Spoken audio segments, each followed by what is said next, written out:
Do we have audio? We have audio! That is amazing. Great. Okay, funny thing, why I'm starting like 3 minutes late today. It's got a real bad reason. I'll get to that in a moment as we load up this game. Oh yeah, Paddlebrook City. Now I remember where we left off. The reason I'm a little bit late today, and again, it's just 3 minutes, but I just couldn't find the folder that held my emulators, which is a really bad reason, but hear me out. This is going to be not fun, I think. The reason I couldn't find that folder is because my entire desktop got reorganized because I have my desktop split over 2 monitors. This is not great. I need to do some grinding. Very clearly. I have my desktop split over 2 monitors, and throughout the last week I had to reinstall some older drivers for my GPU because my GPU was just not having it, really.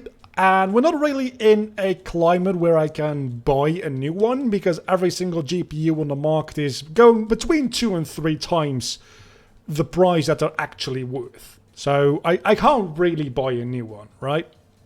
So I just need to squeeze as much life out of this one as is physically possible. And I ended up doing that by just Googling the error I had. And more people seem to have this issue with this specific GPU. And I said, go back to this version of the drivers. So I did that. And since then, I haven't had any crashes. So defense room, or I'm assuming this is attack. Recovery. Yeah, no, let's not do that. So I did that, and since then I haven't had any crashes. But reinstalling the GPU driver means that it has to like get rid of the old GPU driver. So for a moment, you're working on like base, like BIOS drivers. I don't exactly know how that's called, to be honest with you. Hello, Deoxys. Let's use you for a moment here. So it doesn't support a dual monitor setup during that time. It's only like for a minute, but unlike when you unplug a monitor and then plug it back in and it remembers where everything was, it doesn't remember that. So everything just gets jumbled up and put onto one very filled desktop rather than 2. And it's just mostly an annoyance, right? So I've been trying to get everything sorted and back to the places they were at before the driver. Well, it's not really an update, is it? It's a downgrade. But I hadn't really gotten around to putting my emulators folder back. And that was just sat there in the pile of folders that were just, frankly, being chaotic. So, where do we go next? Strength room or 1-hit KO room? I am going to take the risk and say a 1-hit KO probably isn't that big of a deal. Also, allo. Hola. You said hola, not allo. It's almost the same thing anyway. So that's why I was 3 minutes late. Long story short, I was 3 minutes late because I couldn't find the folder which held my emulator. This could be a little bit louder for background music, I think. Roll and kick, jump kick, brick break. Let's go for a jump kick. Why not? It worked, so that is why, not why not. How was your week? That is a very good question. It was relatively boring, I think. I don't think anything too interesting happened. Other than the videos this week have been doing, like, insanely well. Monday's video is up to about 100 some views. And Wednesday's video is over 200 at this point, I'm pretty sure. The one I was sure that was going to go absolutely insane, and still could, it's still very much could, is Friday's video, which is... Actually, let's check this live. What is the view count? Oh, no, don't echo me. Let's check this live. What is the view count on Kingdom Hearts 3, but with Switch graphics? It's 44 right now.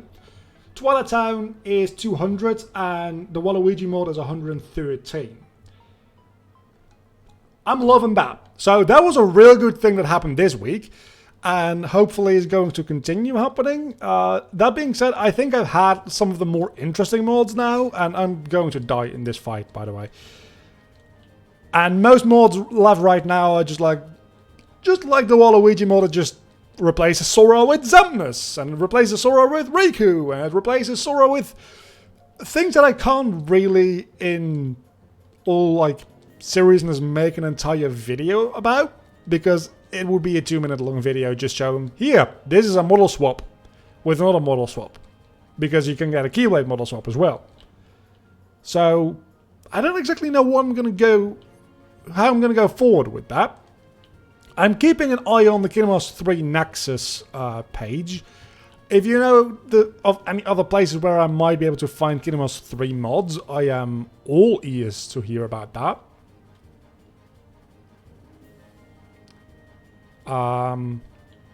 So when we finally get our lead pipe model swap, I am missing out on something there, I feel like.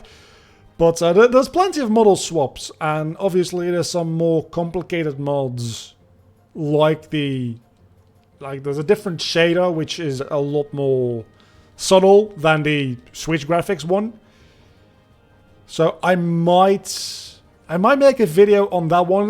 What it mostly does is make things slightly more blue and adds a bit of contrast. It's more like live color correction than a different shader pack, to be honest with you.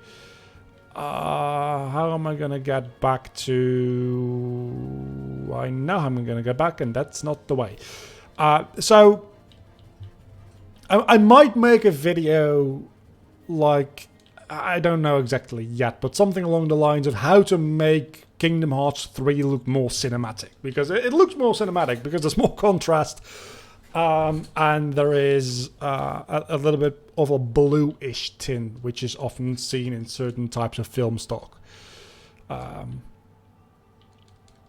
But other than that, a lot of the mods are just model swaps, and that's fine, but it doesn't really like give you an entire video. I mean, I can try to find if there's like a Xehanort model swap. I don't think there is yet. There is a Zamnus one that I saw, and I can combine that with Master Xehanort's Keyblade, for instance, and then I can just call that plain as Zamnus, and Zamnus would probably have Master Xehanort's Keyblade. I don't quite understand why Zamnus doesn't have a Keyblade, frankly, with you. Because Roxas has a Keyblade. Why doesn't Zamnus? Zamnus, by all accounts, should have a Keyblade. I mean, it's either Zamnus or Ansem should have a Keyblade. Neither of them have one. Why is that? Lugia. So that's what I've been thinking about and working on this week for the YouTube channel. And that's been going very well. It was a bit of an experiment doing some mod videos.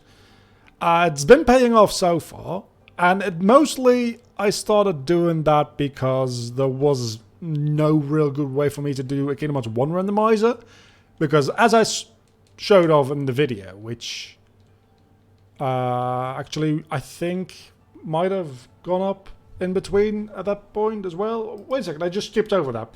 That one has 40 views at the moment. As I talked about in that video, there's a fairly serious... Oh, I have Rock Smash, don't I? I could have gone through there. Would have been easier, wouldn't it? Yeah, it would have been. Well, it's too little too late now. Through the... Is it called the Rock Tunnel? I don't think it's Rock Tunnel, is it? It's the one that leads to Lavaridge Town or whatever. Well, I'm back here now anyway. What was I talking about? Oh yeah, I can't really do an entire series. Oh, this is real good for grinding purposes. I can't really do an entire series on that randomizer, so I just did a video, and I kind of want to wait doing another Kingdom Hearts 2 randomizer, which probably I will end up doing. But I want to wait until the PC version is ready, because it'll be HD, and that'll be good. Also, it will not be very... I don't want to say very poorly translated Japanese, but there's some things that...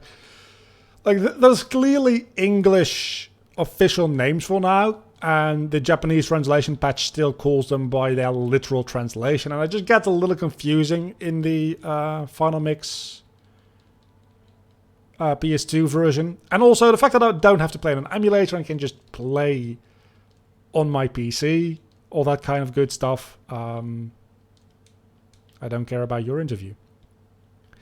So that's been going on this week, really. English. I speak very good English. One of these days, not Magic Up is going to be a Magic Up, though. Anyway, how has your week been? Feel free to answer that, anybody around, if there's more than... Streamlabs doesn't show viewership very well, I find. Or maybe that's just to keep up my ego.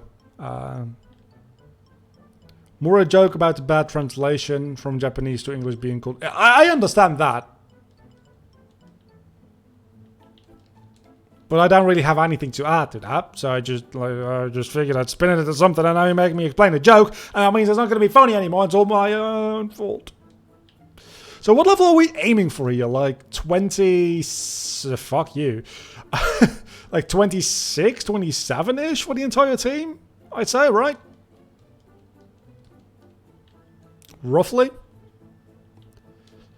I did have a couple of things to talk about. That's the one thing, right? Because I'm not doing Let's Plays at the moment, other than obviously this right here.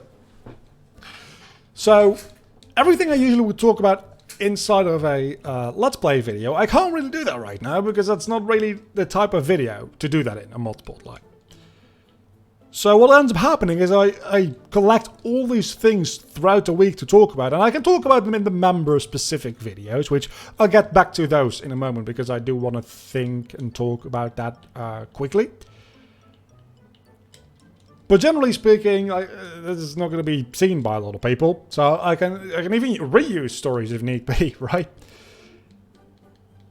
And I'm very lucky to have a Dragonite here, by the way.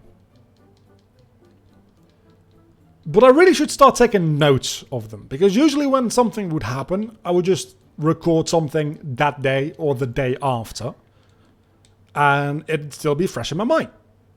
Obviously that's not happening right now, because I'm sitting on these stories for like a week and then I'm forgetting them.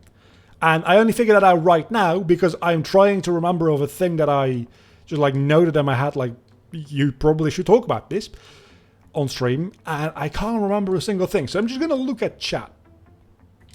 It was fine, busy as usual. Same there.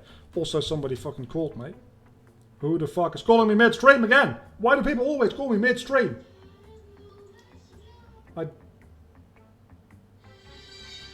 We'll be right back. Hold on. People always fucking call and text and fucking just are annoying when I'm live and never when I'm bored. What the hell is that? That's going to be fun for YouTube. Anyway, well, it was just a number that I recognized, so I figured let's actually pick this one up because it's long story. Anyhow, what are we doing? We're fighting a scammer. Oh, that's not going to be great for the YouTube either because of copyright music stuff. Oh, that's going to be fun. I was in the middle of reading a comment, wasn't I? Busy as usual. I was just complaining about my own life about there. Finally started with Sword and Shield Nuzlocke and playing Pixelmon on a small server. Is Pixelmon any fun? Because I can see the appeal of Pixelmon. I've never really been able to get into it because I'm like, if I want to play Minecraft, I'll play Minecraft. If I want to play Pokemon, I'll play Pokemon. Obviously, there's like the MMO-esque element to Pixelmon, which a normal Pokemon game doesn't have. And in that regard, it probably is better than any of the like Pokemon-related MMO attempts, like Poke MMO, that kind of thing. I don't even know if it's still up, honestly. That's not that great. So maybe if you're taking it from that perspective, I can see why Pixelmon really is very cool. It just seems like two separate like interests and parts of my life that don't really mesh all that well together. That being said, I don't tend to... Hello, Mew! I don't tend to play Minecraft on like survival multiplayer. I tend to play Minecraft in a very single-player focus. I've talked about this, I think, last week, the week before. I am surprisingly not a huge fan of multiplayer games. When I play video games, I like 99% of video games I like are single player games or the single player version of that game. The moment you introduce multiplayer, I kind of start to be less interested. Maybe just because I hate people. I don't know why. But that just happens, right? Mostly for the MMO aspect and the freedom to catch anything you want. That is also a fair point. I think that kind of diminishes Pokemon personally for me. I think like being restricted to a certain extent is a good thing. But then again, you could argue that you're restricted to whatever you run into rather than just the 5 Pokemon that are on this specific route. I'm assuming some of them are biome specific. How do the legendaries work in Pixelmon? Do they just like, I'm assuming they're just like a 1% spawn chance or something like that? And probably biome specific, I'm assuming. Like most fire type legendaries surely spawn in the nether, right? And what are we going to do here? I guess acid. Don't do acid. Acid is bad. And I'm assuming like Articuno might spawn in like taiga biomes. And Zapdos in fucking, I don't know, jungle biomes? Maybe something like that. Maybe Mew and Mewtwo can spawn in the end. Something like that. That's how I imagine it works. I don't know if it actually works that way. I do see a new comment in the chat, so it's probably going to get answered in a moment here.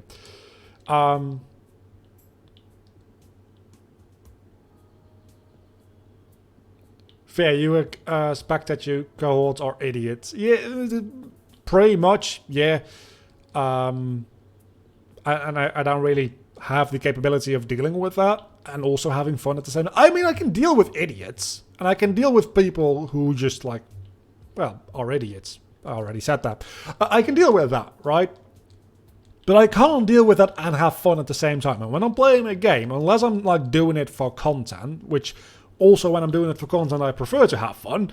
But if I'm doing it for content, I can set that aside a little bit more and like just produce something fun to watch and don't care as much about having fun doing it necessarily. But if I'm just playing a game, I'm doing it for fun. And if people are being stupid, that's actively taken away from my fun factor. And it might just be because I need to preference this. It might just be because I am being stupid and everybody else is being smart.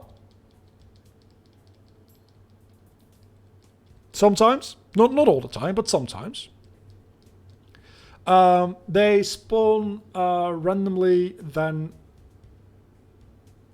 Hold on.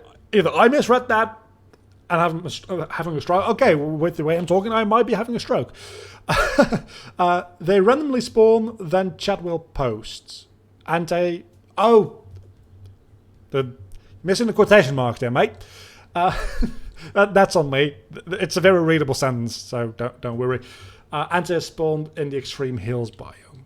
Okay, so they do just randomly spawn, and it just tells you they spawn in the type of biome, and you just have to go figure out which Extreme Hill they spawned in.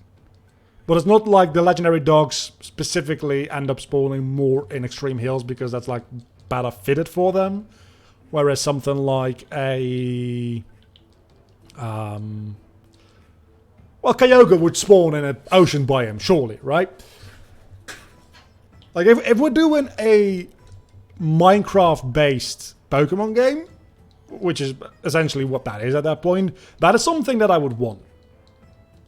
Going to the desert to find things like Yanmask and other sand-based Pokemon. Pylosand? Is it called Pylosand? The sandcastle one. And then maybe finding like the barnacle Pokemon close to like seashores, stuff like that. And Kyogre obviously should only be able to spawn in like deep ocean biomes, something like that. That is the way I would ideally want a Minecraft, like a open world Pokemon game to work to begin with, but an open world randomly generated Pokemon game, in theory, sounds like a lot of fun. As long as there's things to do as well. Oh, this is going to be great. This is going to be absolutely fantastic because you can't hit me. I need this. I need this for the gym because I don't think anything would be able to hit a Shedinja in the 5th gym. That would be great.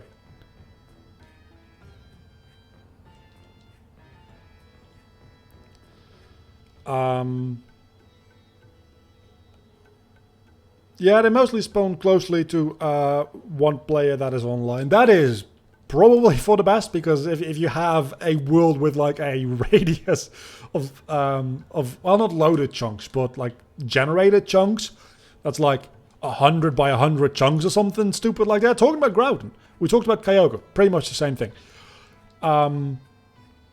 It probably wouldn't be very fun if something spawned. Well, something couldn't even spawn in something that's not loaded, and like depending on what your render distance, I don't know how that works on servers. I'm assuming there's a server setting that just is the equivalent of render distance for the server, just loading an area of chunks around every single player. Or is there like just a 8 chunk radius by default around players, something like that? Probably larger than 8, right? I don't know, probably not larger than 8 actually. On a server? I'm not entirely sure how that works in detail. But obviously it would have to be close to one of the players that spawned. You are very correct about that. Because the rest would just not be loaded.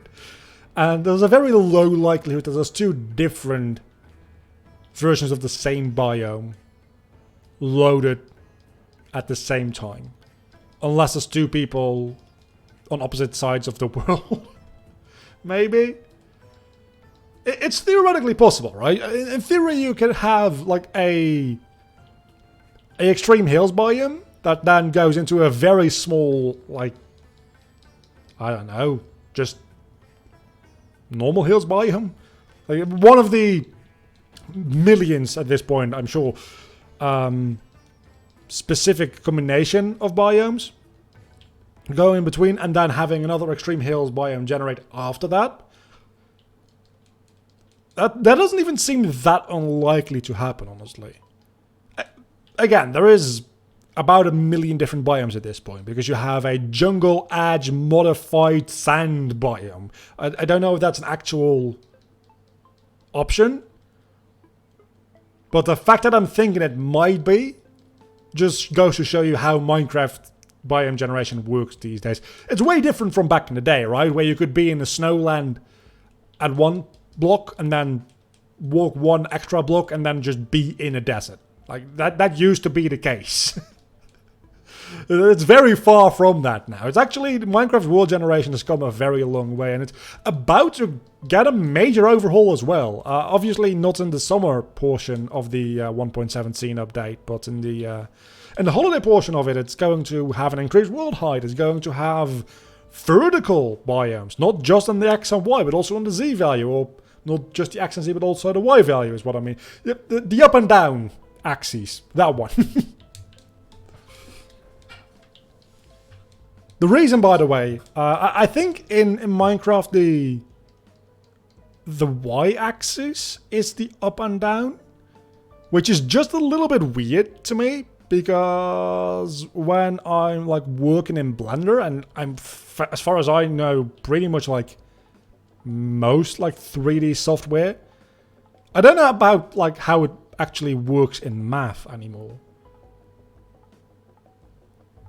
Well, I guess in math it doesn't really matter because it's all abstract anyway and it's not actually physically there. The Z-axis is up and down. Obviously, if you rotate your camera around, it all stays the same. But it messes with me a little bit. Phytosan is indeed a sandcastle Pokemon. See, I remember the thing about Gen 6? 7. I'm gonna get 7. Gen 7, right? The reason I'm thinking of Gen 7 is because I'm not sure. And I am relatively familiar with Gen 6. Like, I would call myself familiar, not an expert on Gen 6, the same way I'm an... I would call myself an expert on Gen 1 through 4 at least. Probably 5 as well. I'd call myself very familiar with Gen 6, decently familiar with Gen 7, and like probably as familiar as your grandma with Gen 8. I'm not very familiar with Gen 8, and I'm kind of fine with that, honestly. Meanwhile, I'm playing with 1 heart, building a lighthouse because screw it, life is too short. Go ahead and fucking just, like, get some bread. Go get a villager and trade some golden carrots. You'll have all the food you need. I'm so happy, by the way, that ever since, what is it, the 1.14 update? The one where villager trading got an overhaul. You now have a very easy way to get a infinite supply of the best food in the game, that being golden carrots. Because you can just infinitely trade anything with villagers. There's the trick where you have a twice zombified and then purified villager, which sells you bookshelves for 1 emerald, and then will buy the books for 3 emeralds. But when you break that bookshelf you bought from him, obviously you're gonna get like 9 books. So you can... What is that even called? 9? Like, not octuple, but... What is 9 in Latin? Hold on, we're gonna look this up. This is bothering me. It's not septuple, because that's 7. 9 in Latin.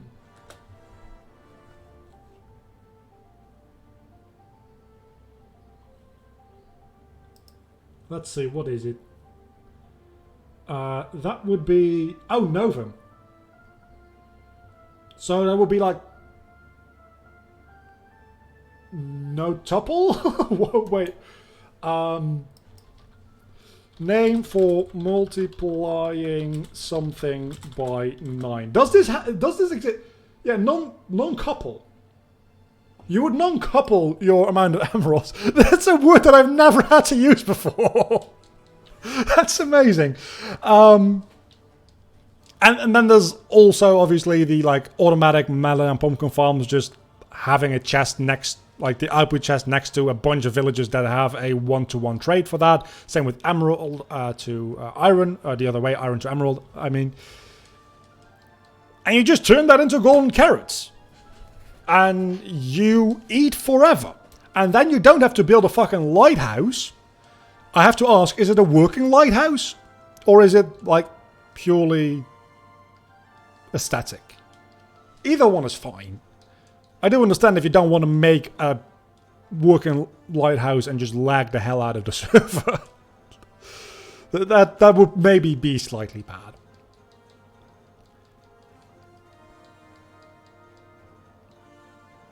Novum, as in November. I probably should have seen that coming, eh? But November is the 11th month. Hold the fuck on!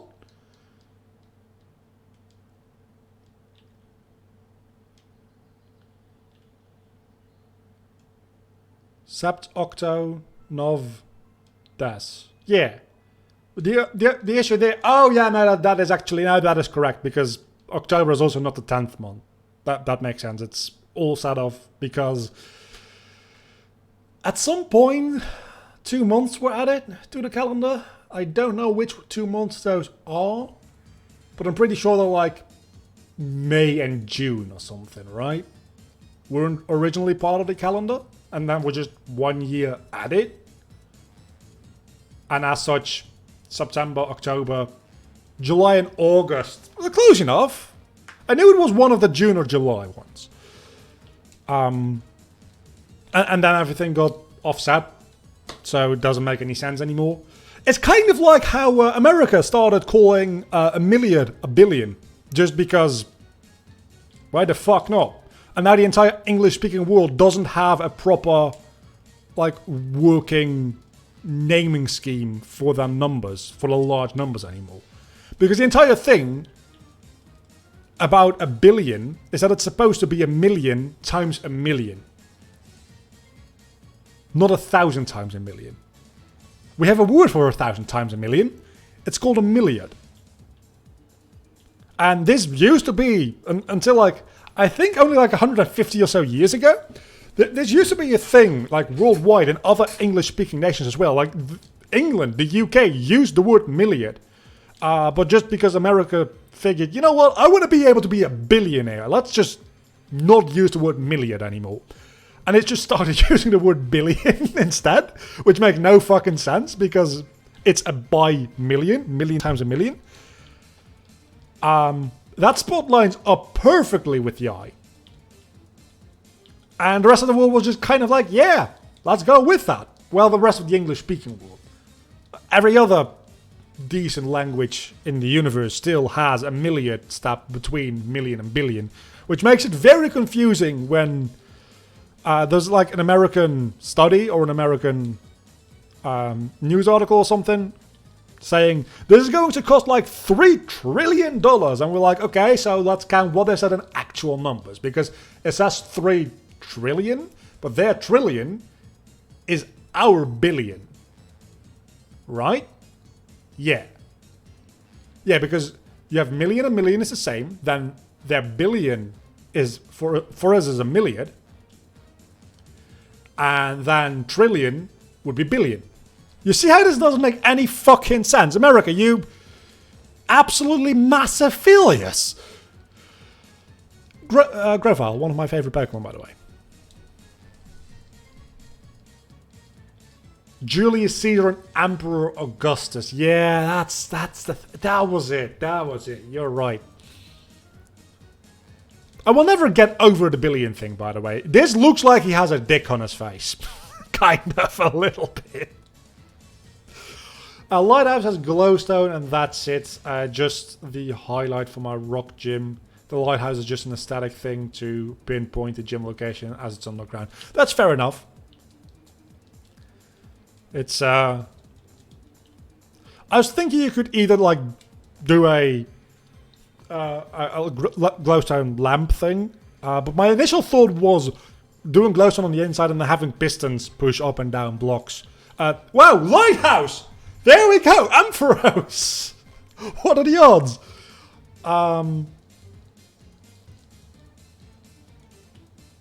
But that would be very laggy because you would be having both block updates and lighting updates fairly rapidly if you do that, so probably don't do that on a server. Also, if you're not doing that within chunk boundaries, it'll probably break, especially if you're using pistons. Meanwhile, I died. Who knew? I told you to go get some carrots or some bread or at least a steak. Talking about food, I had just the worst fucking dinner in the universe today. I had some leftover stuff because there was like 3 packs for like €9 of meat the other week, and I got 3 of them because that's a fairly good deal.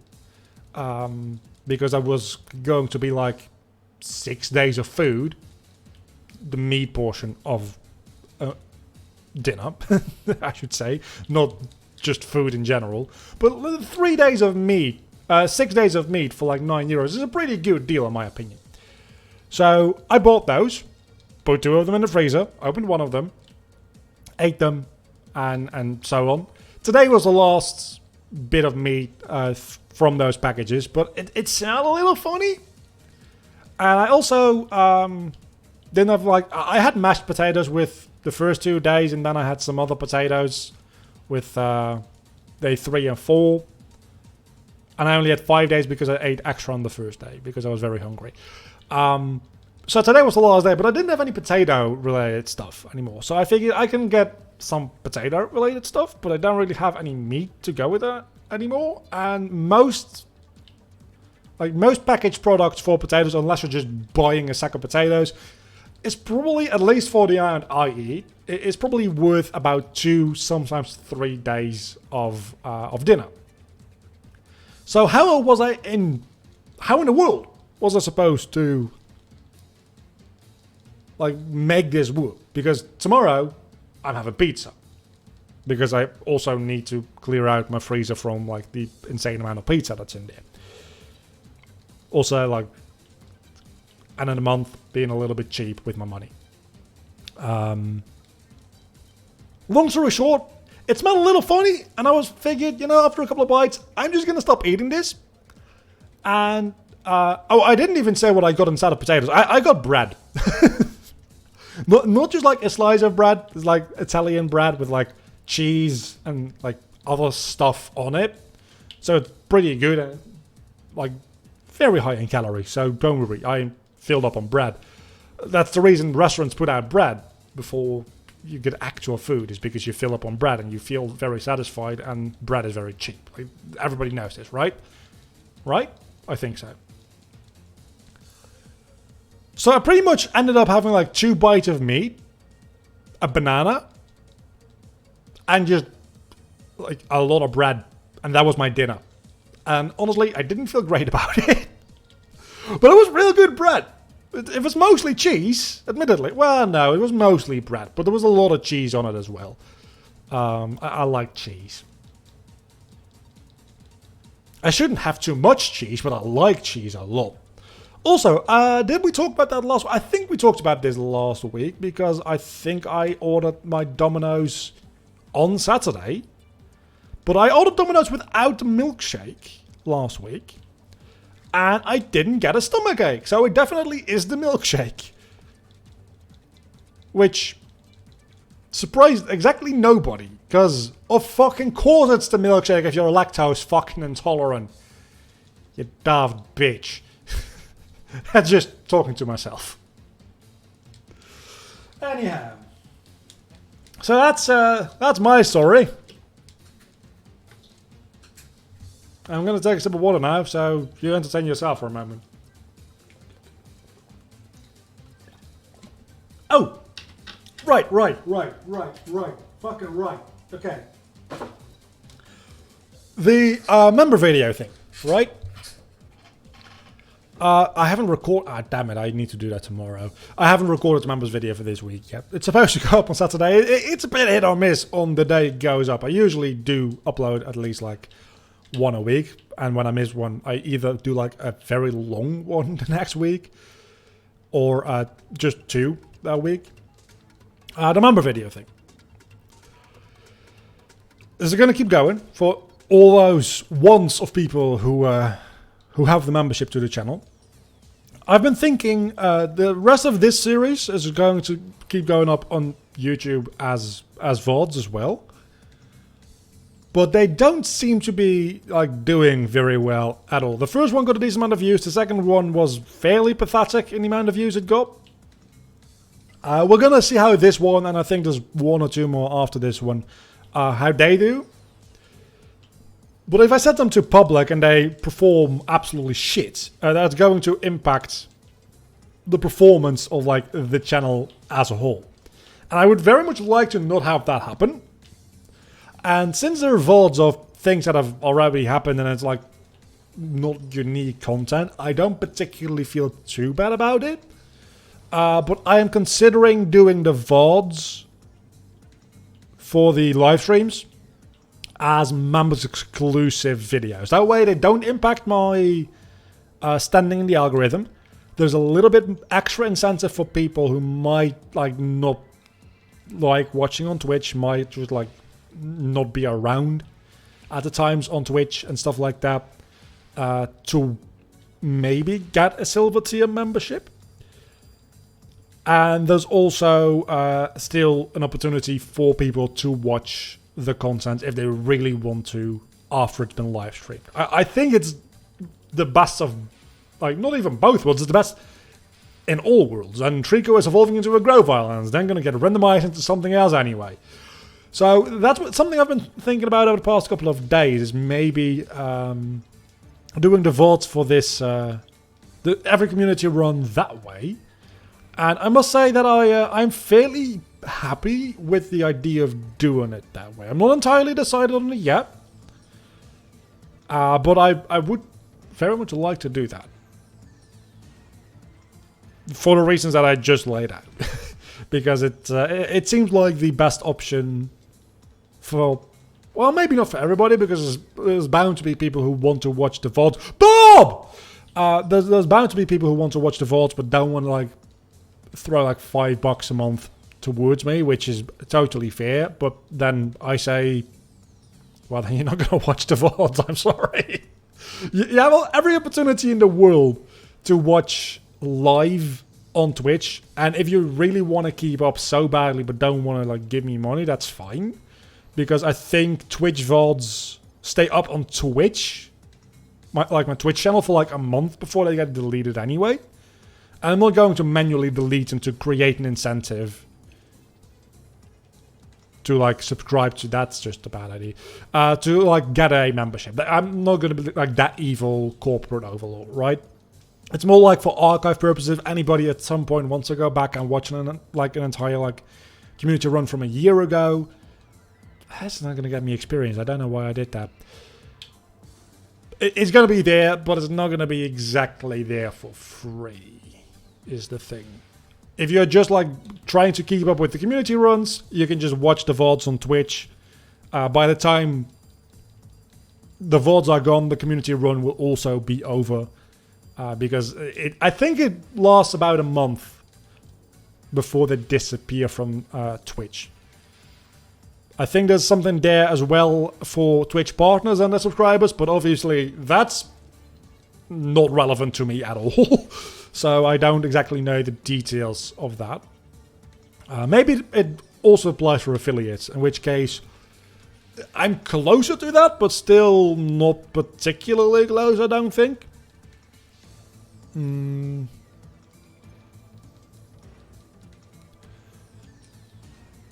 So long story short, I think that is a pretty fair way of doing things, and it's most likely the way we're going to be doing things from next month onward. Is streaming things on Twitch, putting the VODs up behind the paywall, but also behind an algorithm wall, which is not insignificant, for YouTube. That way everybody gets like just a little. Everybody gets a little. Nobody gets the perfect scenario, but well, maybe other than me, because it might make money. So I suppose that is a pretty perfect scenario, isn't it? It's not like it's gonna like make a lot of money, because it's gonna be like at most like 2 people who want to watch it that badly. So it doesn't matter that much. And it's best enjoyed live anyway, I would say. I understand watching Twitch VODs. I do it too on certain channels, because just like they're American streamers or Canadian or something like that, right? And they stream from like, I don't know, like 11 p.m. to like 3 a.m. or something, my time.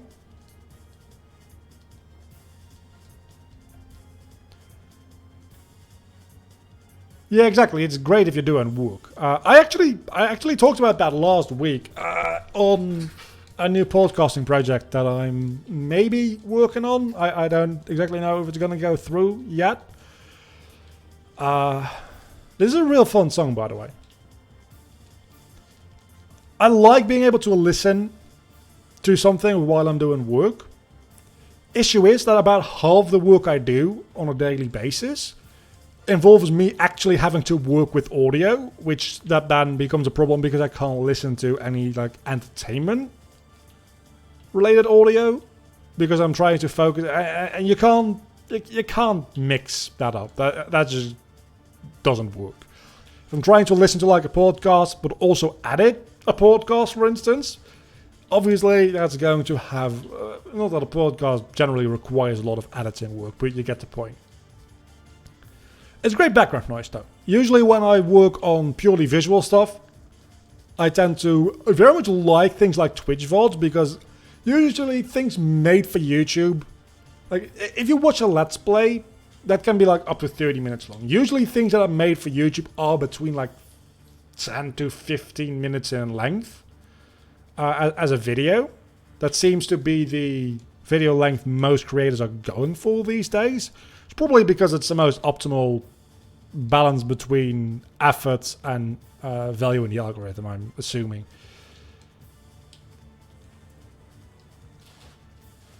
But I don't want to have to click off every 15 minutes to go search for a new video. So if I can just get a video that's like an hour to like 2 hours long in certain cases. So Twitch VODs, podcasts, that kind of thing. I can get through like 1 or 2 of those a day, depending on the type of work I'm doing. And they're fucking amazing. I love doing that. But then my argument becomes, if you're doing it during work, just like ask your employer to get a membership to my channel and write it off. That would be fucking amazing. I hope I hope there is a future timeline out there somewhere. It doesn't even have to be the timeline we're on right now. I would very much prefer if it was, but I just hope there's some kind of like branch timeline where somebody really likes watching my content while they're working, and they go up to the boss like, you know what, my productivity really increases when like I can put this guy's content on in the background. But he's got this like $5 a month subscription, which just gives me access to like 2.5 hours of content a week more, and it's going to be so much more efficient for me to be able to watch and listen to that instead. And then the company pays for the subscription or the membership, as YouTube calls it. At that point, you just like subscribe at actually insane tier, right? You just give me $99.99 a month. That's what we're doing, right? Yeah, nobody's doing that. I would also very much like to live on the timeline where at least one person does that, because that means that I'm making $100 a month of streaming into a microphone, and I would very much enjoy that. To be fair, I've been trying to steer the direction of content. I was going to say subtly, but over the past week or two, a little bit more aggressively, and over the past couple of months, maybe even more so, into less screaming into a microphone and more like giving some kind of substance to the content. Like some mod spotlights, actually talk about the mod and what I think might be improved and where I think like things could be better, which is the exact same thing. I just said the same thing twice in a row because it makes me sound more intelligent. Also to fill dead air, mostly. And the things that I maybe do like as is, right? Like the Waluigi mod spotlight, that's not going to work. The Waluigi mod spotlight, for instance, I was like, yeah, okay, it makes sense that you just used a model, maybe changed the armature a little bit to fit with the Waluigi model. You probably more so modified the model to fit with the armature, I imagine.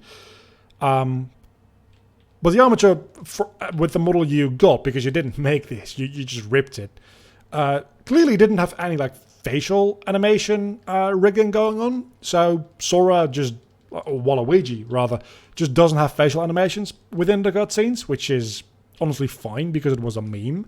But then with the Roxas mod, it's a model presumably just picked from Kingdom Hearts 3 itself. If not, it's picked from Kingdom Hearts 2, which, point being, it has like a facial rig.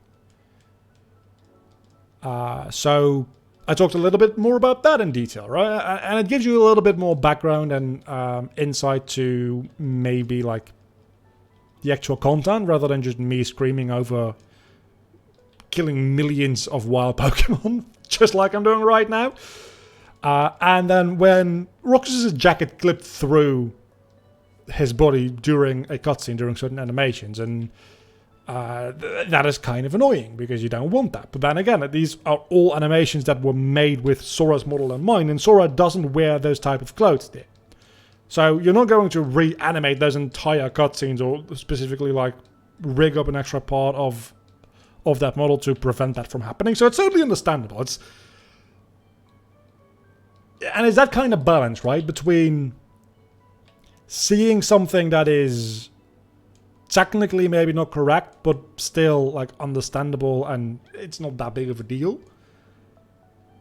That I do think gives a little bit more insight to the content and makes me seem like what I have to say is a little bit more worthwhile than just the billionth person screaming into a microphone when his Pokemon dies.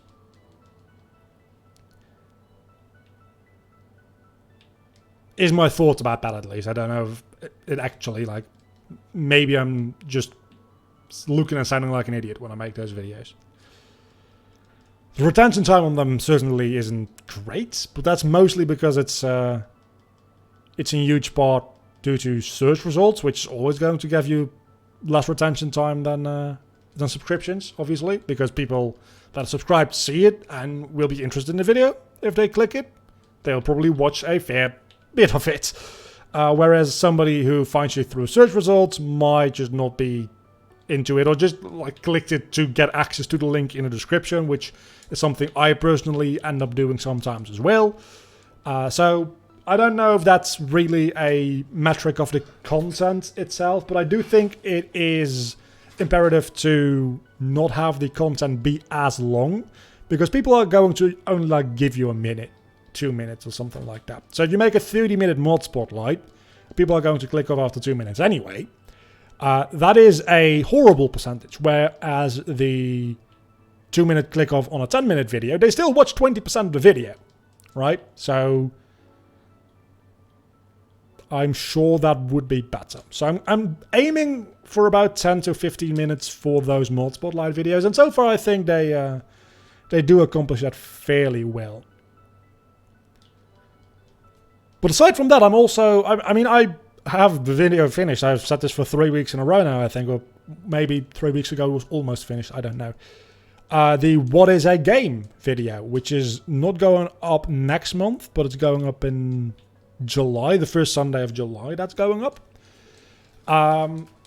I'm very, very proud of that video. As a matter of fact, when that video is released, I'm going to include that in my portfolio for whenever I send applications for to work on jobs, because I think it's a very well edited video.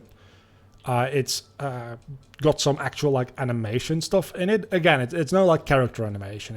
It's not like I'm making a Disney movie here, but there's like the animated flowchart that I made and stuff like that, which that flowchart alone is like a minute of the video, which is about like 10 or so percent. That took me like 2.5 hours to make. I'm very happy with that video, and as a follow-up to that video, I'm also going to make the Vloggers Making Disney movie. I mean, we'll get to that in a moment. Because I am not working on something, but I have an ambition for something. Like, everybody who's like into any type of art will know that you have the project, right? Everybody has the project. And this might extend further than people who are into any type of art, but I know any artist that I know, anybody who creates anything, and is like, spends a significant amount of time of their day and life making stuff. Everybody has the project. The one thing, like their life's ambition, wanting to make something. And I got one of those. So I'll talk about that a little bit more in a moment. But following that What is a Game video, I'm always happy to see Mewtwo. I'm also working on that Mario Sunshine Isn't a Platformer video. In which I mean, that is a very clickbaity title. And with the exact reason you imagine it is to clickbait people. I am kind of done being like the morally superior person on YouTube, because that's clearly not working. So I'm just trying to like game the system. Well, it's not even gaming the system. It's just like taking advantage of human psychology. The same way I know that the thumbnail for the What is a Game video is going to be like a highly clickbait. It's probably the most clickbait thumbnail I've ever made. Which includes the thumbnail for yesterday's video where it just said Kingdom Hearts 3 but on the Switch. It's not on the Switch, it looks like it's on the Switch. In fairness, the title is more accurate, so if people see the thumbnail and then look at the title, they do know what they're getting into. And the same thing applies to the What is a Game video. In very short, I don't really mind discussing this, I don't think. Maybe I shouldn't yet, but I don't think it really matters or hurts at all. So in the script, I have like a portion, like about 10% of the video, maybe a little bit less, like 8% maybe of the video, where I go through a number of examples of games that may or may not fit the definition of game that I set up in that video. And it starts with the Stanley Parable and discussing why I may or may not think that it fits within my very arbitrary definition of what a game is. Spoilers, I end up calling it not a game for reasons that will become apparent in that video. And then I go on to Minecraft and saying, Minecraft, the thing with Minecraft is it doesn't really have a goal or an ending, so, and that relates back to my definition of game. Again, I'm not going to get into it right now, you just have to wait for the video. Where I say, well, with this definition, Minecraft wouldn't really be considered a game, because it doesn't really have an ending. Well, there's the Ender Dragon, right? There is the Ender Dragon, and that does cause, I suppose you could call them credits to roll. So maybe you could call it a game after all. But the Ender Dragon wasn't implemented before 1.0 release. So was beta 1.9 not a game? And then suddenly with the very small addition of just an Ender Dragon was turned into a game? And that specific part of the script is mostly there to discuss, you know, I am aware that what I'm discussing in that video is very unnecessary and very arbitrary. And I think Minecraft is a very good point to make there, because it's very much in a grey area. But as a result, and this is the point we're getting to, but as a result, I now have the opportunity to, with a somewhat clear conscience, make a thumbnail with the Minecraft logo and the text, "Not a game." And then the title of the video is, "What is a game?" ? That is the current idea. I think everybody's level 27. Let's go!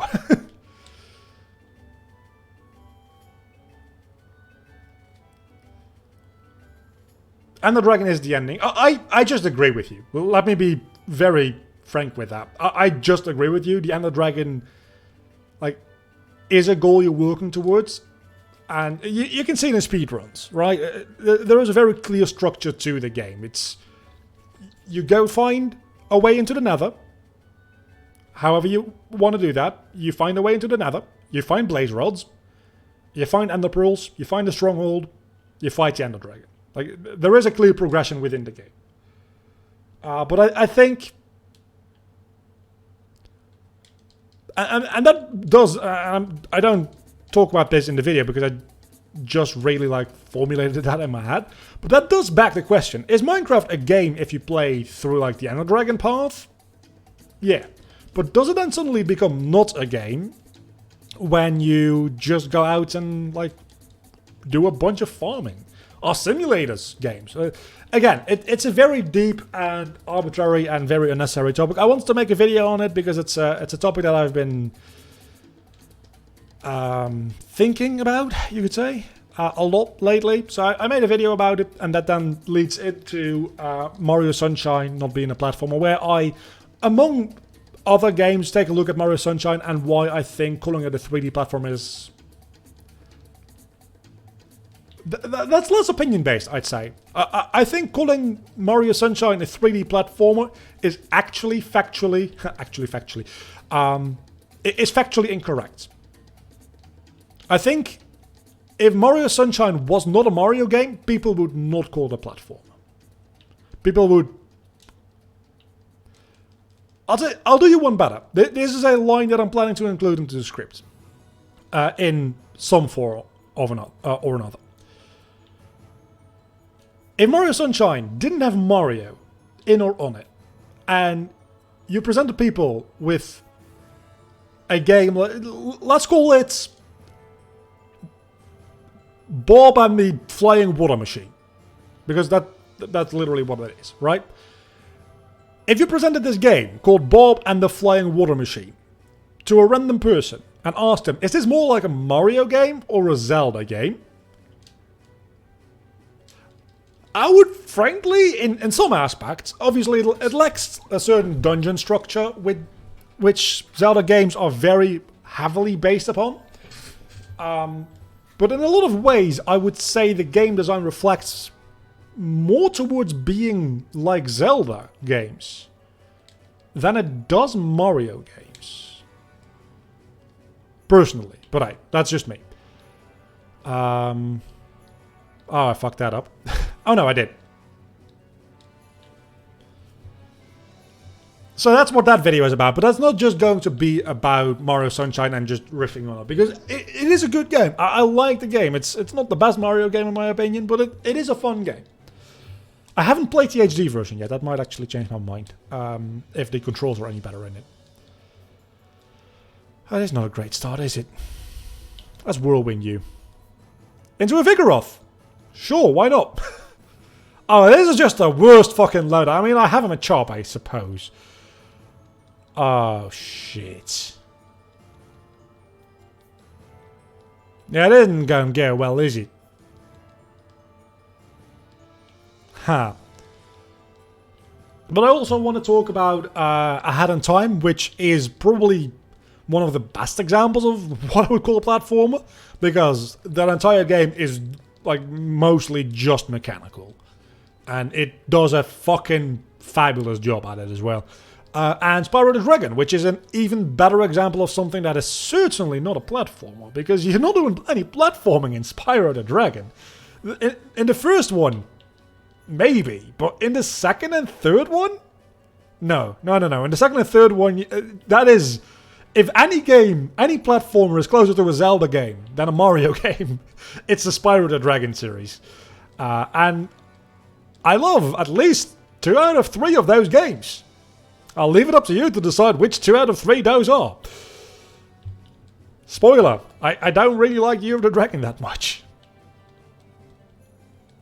It's much better than Enter the Dragonfly, don't get me wrong. It took a very big nosedive after that, but I don't think it's fair to call Year of the Dragon on the same level as Ripto's Rage.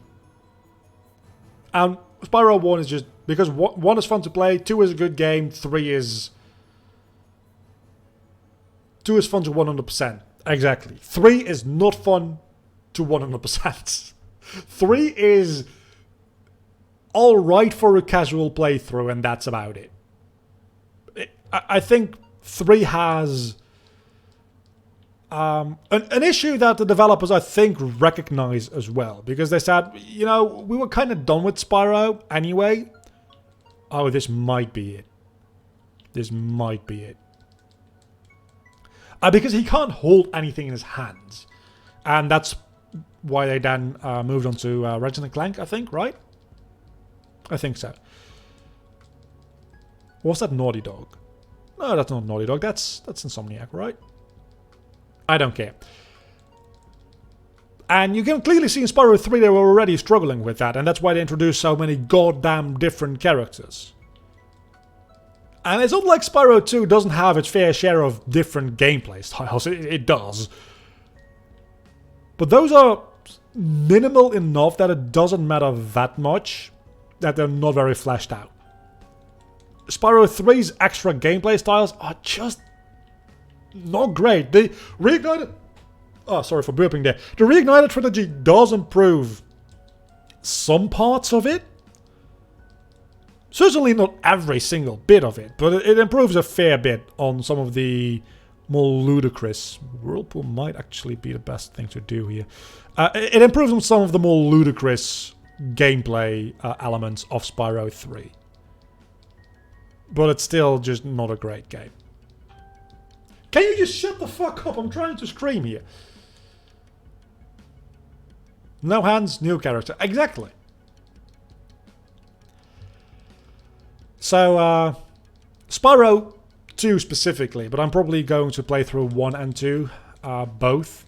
Because 1 it's like a couple of hours of gameplay time, and I need that footage anyway, because I lost my entire footage archive when I at some point had to format my disk, but I didn't have a cloud backup solution yet.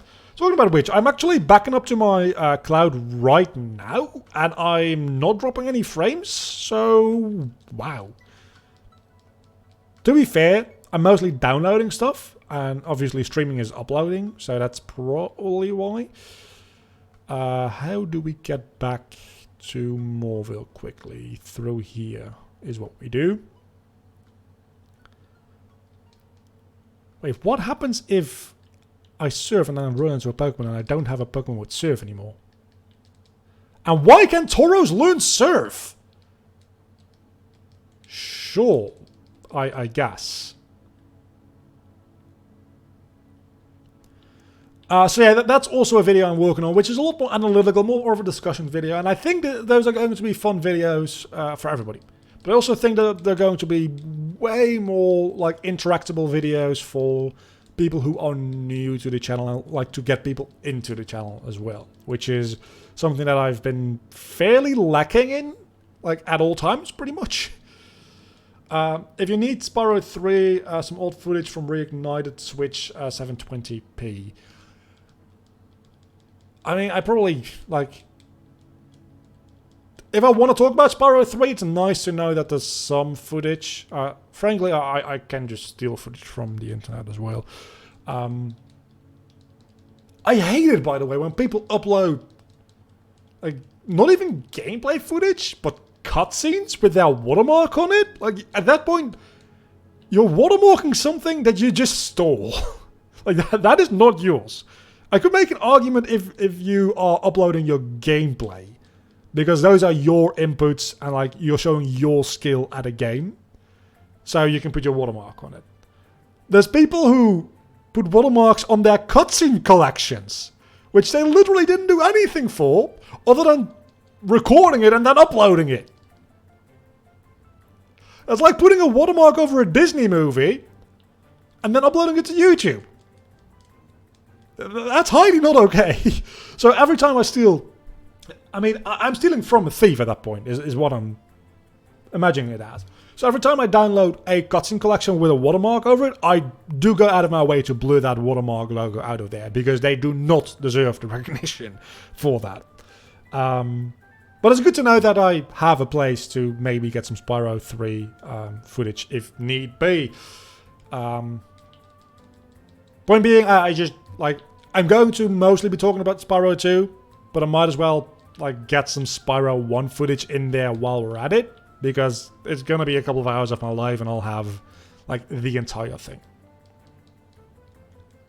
I'm just sad that I can't do it in 4K, because I would very much like to have that footage in 4K, because Spyro Reignited is a very, very good looking game.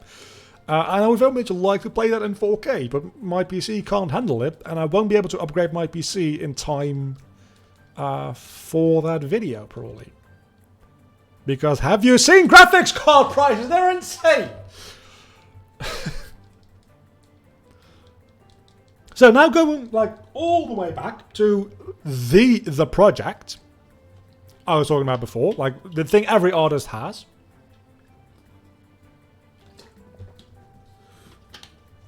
I talked about this before, I think. Is that I've been working for like 3 years at this point, on and off. Like, I'm not full-time working on anything, but just like slowly letting ideas marinate in my head. I was going to be real upset if nothing on my team can actually learn surf. I've been letting the ideas like just stack up in my head and develop and just like age, right? A good world building isn't done overnight. Like, you need time to add to ideas, like make sure that ideas actually work the way you think they work, and it's something you can't force too well. You can force yourself to work on it, but then it does need time to reflect on, and complexity comes from time. You can make like things artificially complex by just adding a lot of if, ands, or buts to it, but making a world feel real as something like The Lord of the Rings. I'm not saying that I'm doing anything on that level, because I won't ever be that good a writer. Or a world builder, I suppose I should say. But making a world like that, it just takes time. Like, making something that complex while also being believable.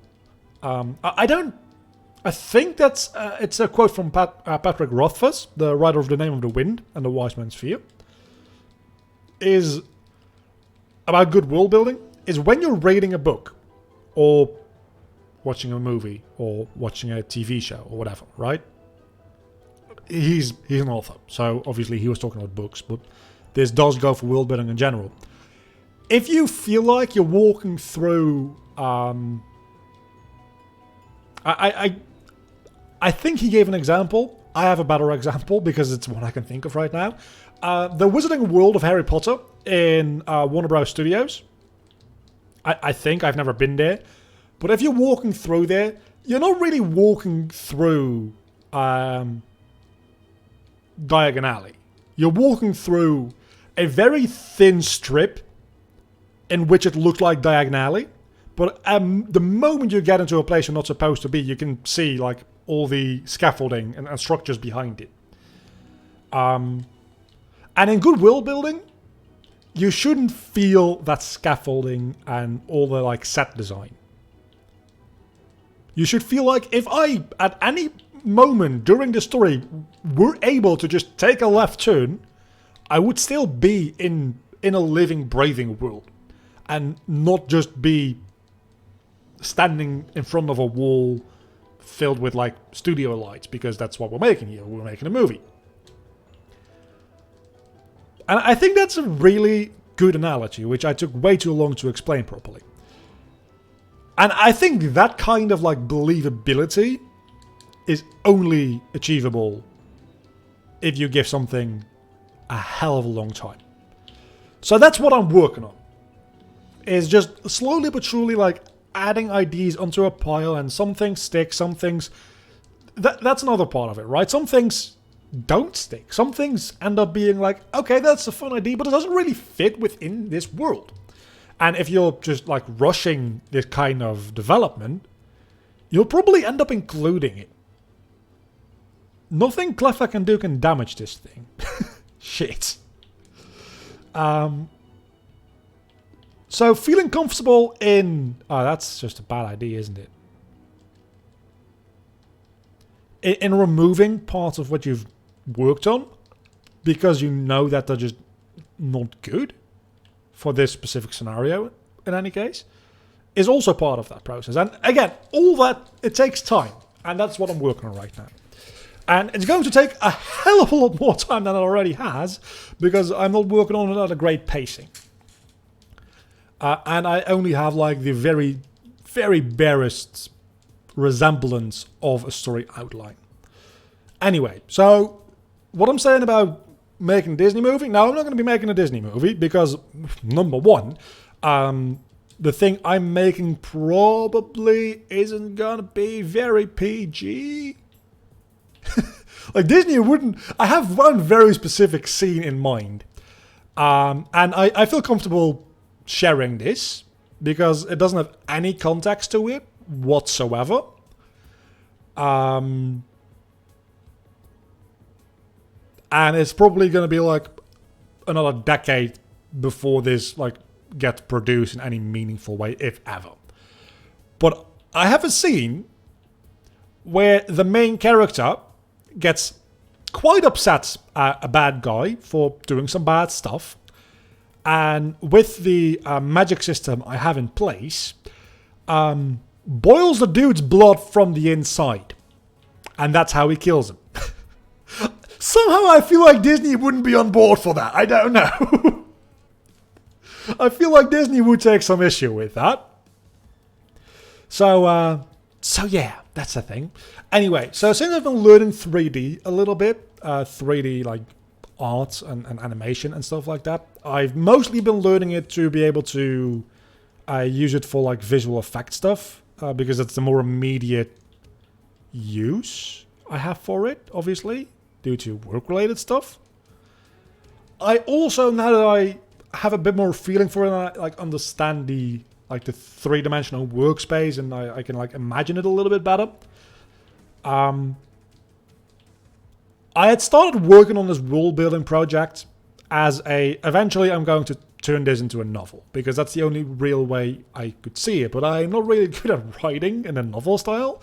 The only way I'm used to writing is either in like a review or now analysis and discussion video, like YouTube video style, or obviously in a film script style, which that actually like has like formatting rules and stuff like that.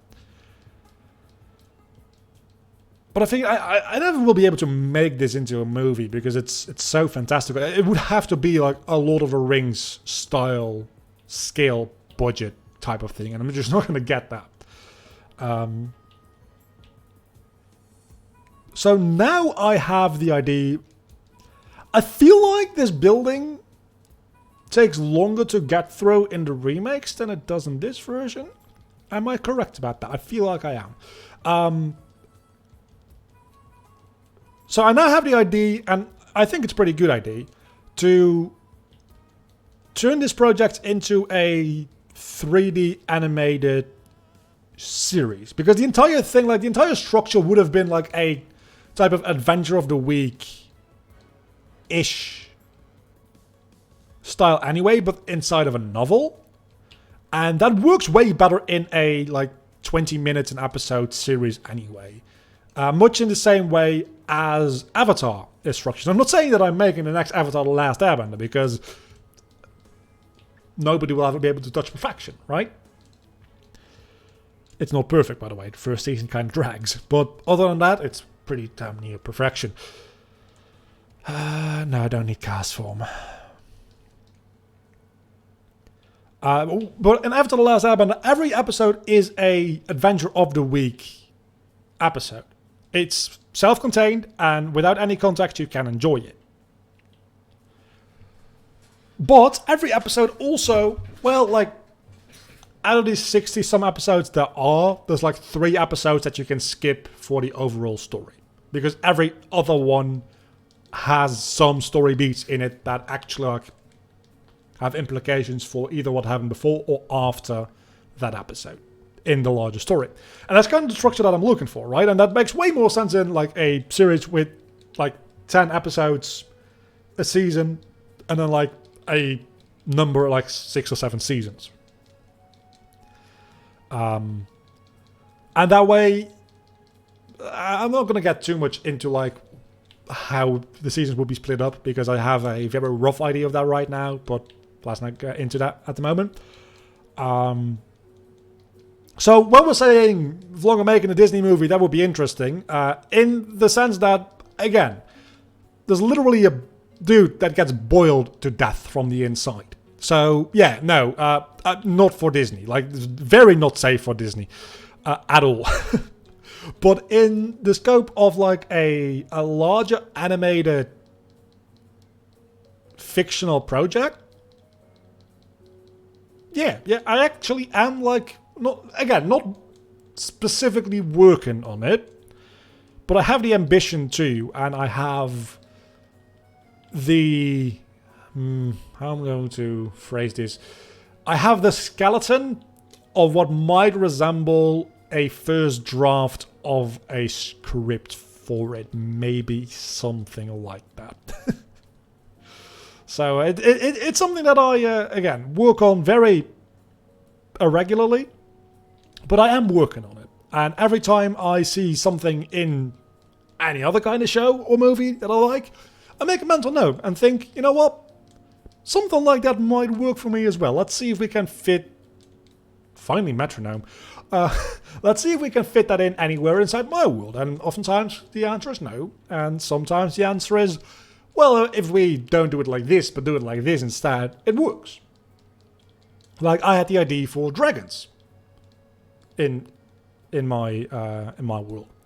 But it's a kind of like a medieval fantasy world, but it's not high fantasy. It's not like there's high elves and dark elves and dwarves and stuff like that. It's a pretty like realistic, just medieval world. But magic does exist, and that does influence like certain technologies and stuff like that. So adding dragons into the mix there doesn't make a lot of sense, because if you have dragons, why don't you have dwarves, and why don't you have elves, and why don't you have goblins and stuff like that?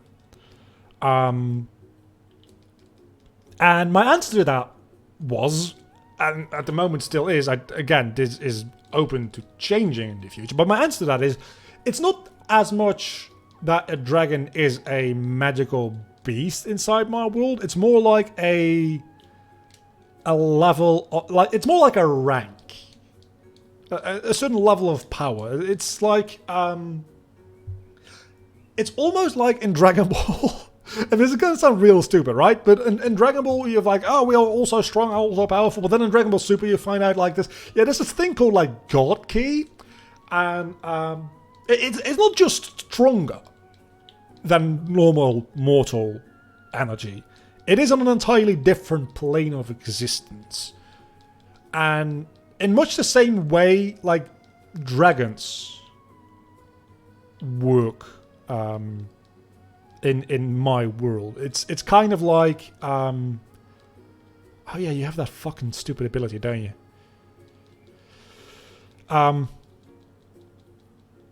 It's not so much that they're magical beasts, it's more like they are humans or creatures or whatever that have ascended to being a dragon, and as such have access to both a human form and a more beast-like form. And that might like be a more traditional like Western dragon, it might be a more Eastern dragon, it might be like a water serpent type of dragon, and they just like hang out in places with like ancient power and ancient magic. And the main character is going to meet at least one of them, because I'm not gonna talk about that.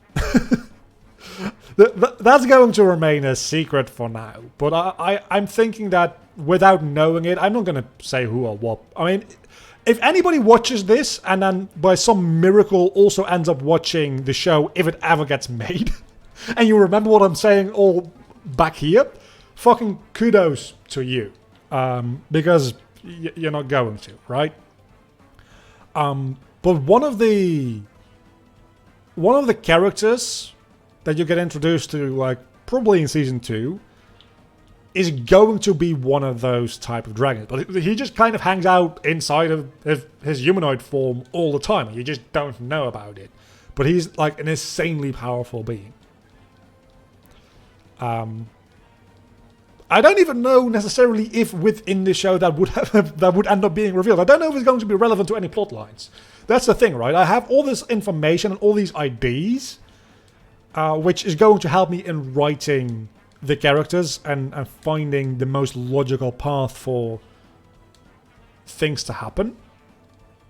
But it doesn't necessarily mean that'll be...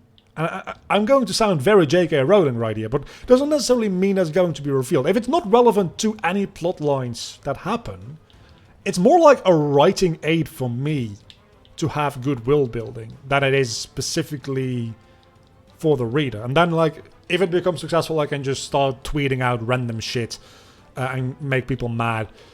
Anyway. Sounds interesting. Good luck with the rest of the stream. I have to go due to other responsibilities. It's been fun having you around. We're going to probably beat up this gym and then call it a day, because we've been doing 2 gyms a week so far, and it seems like we're keeping up with that. So that's good.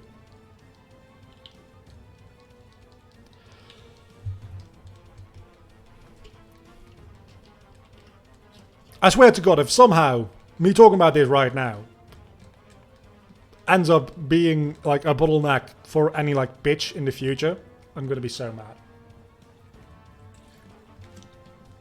To be honest, in a lot of ways, I probably wouldn't even want a service like Netflix. Definitely not Disney Plus, because again, a man boils from the inside out.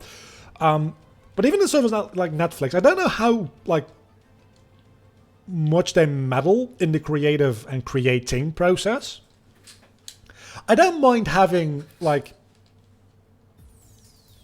people looking over my shoulder to a certain extent and saying, you know what, maybe this would be better or whatever, for whatever reason. It can even be for commercial reasons. If somebody's like, yeah, but I think, like, our subscription base is based on, like, as long as it's based on some kind of data. I don't mind having some flexibility in, like, developing... a show like that. Because at the end of the day, it's not like they're just giving me money for the heck of it, right? They're giving me money to produce something because it's part of the service they sell. So they also have like an interest in making it something they want to have and not just something for me. How do you do this again? I remember. But you can't do it without fighting that trainer. That's the whole thing. So ideally, I would want to have this type of thing like just on one hand not make a lot of money. I am aware. On the other hand, maybe have it potentially done through some kind of crowdfunding. Maybe. I don't like crowdfunding. I've done it once. I've known other people that have done it. It's always a pain. So I don't necessarily know if that will be realistic.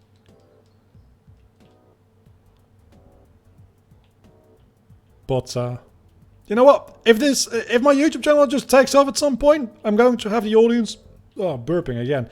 I'm going to have the audience for it. And I can just crowdfund it that way. So help me get YouTube famous, and I can crowdfund my show. I have to learn a lot more things first, though. Like I have to practice in a lot of different ways. Okay, Iceball is going to make this gym stupidly easy.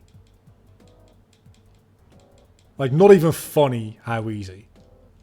Okay, you're going to take it a little bit back and then protect, of course. I'm going to...